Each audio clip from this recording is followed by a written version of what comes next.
All right, so now let's take a look at the depth of field. So the depth of field is going to help us achieve uh, different effects to simulate like the image was taken by a real camera.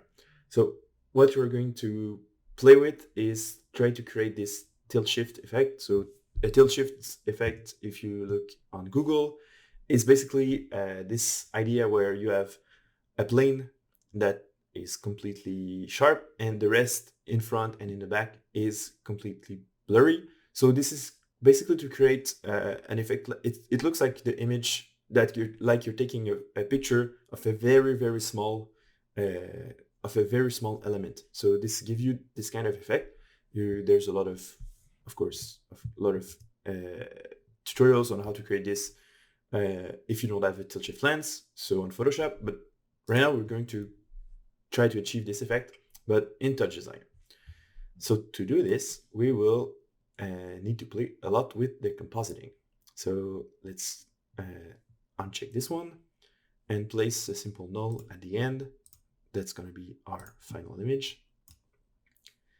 And start by using a depth, not color map, depth right here.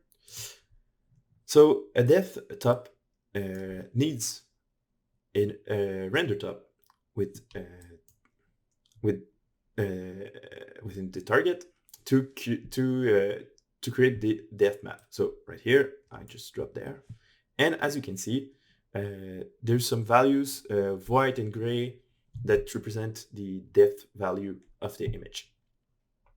So to play with that a little more precisely, we're going to change here the pixel format for 32-bit float to get a little more details, and the depth space from input to rearrange from space camera.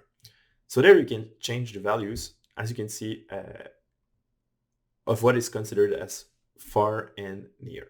So near would be 1 and 1,000 would be far. So of course 1,000 is way too high. So 10 is already a bit high, but you can see all these transparent elements are basically the element that are considered as near. So this is really way off. And as you can see, I can play a little more.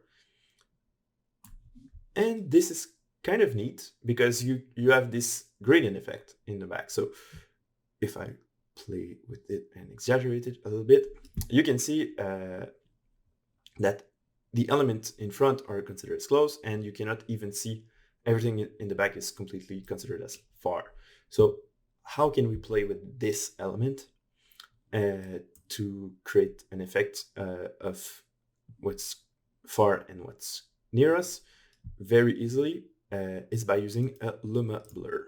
Luma blur is going to blur the image based on the luminance value. So if I just input this right there, as you can see, the element in front are not blurred, and in the back it's more blurry.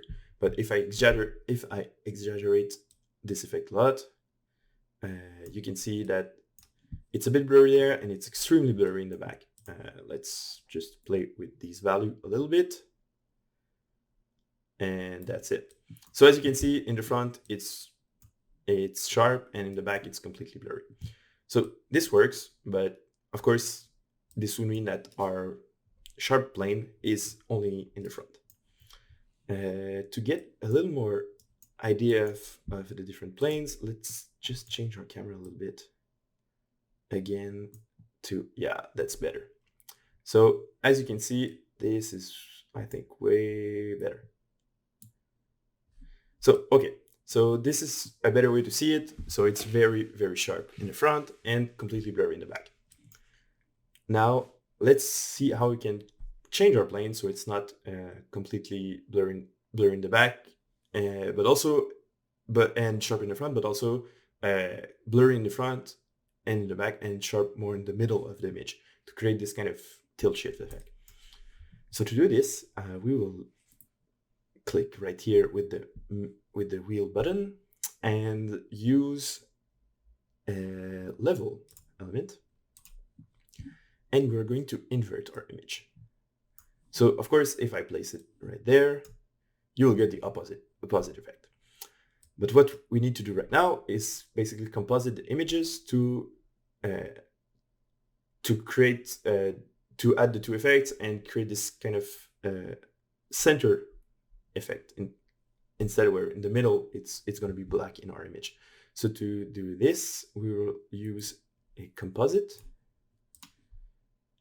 place it right here, and we're going to use a difference. As you can see right now, we can there's already this effect we want.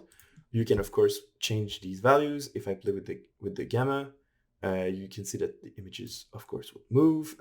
Also, if I play with these values, it's going to be a sharper plane is going to be larger or smaller, and basically you can really play with all these elements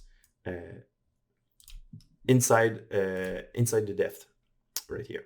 So if I just reset this parameter, bring it back to 1, and if I input it in the loma blur, boom, as you can see, it's blurry there, it's sharp in the middle, and it's more blurry in the background.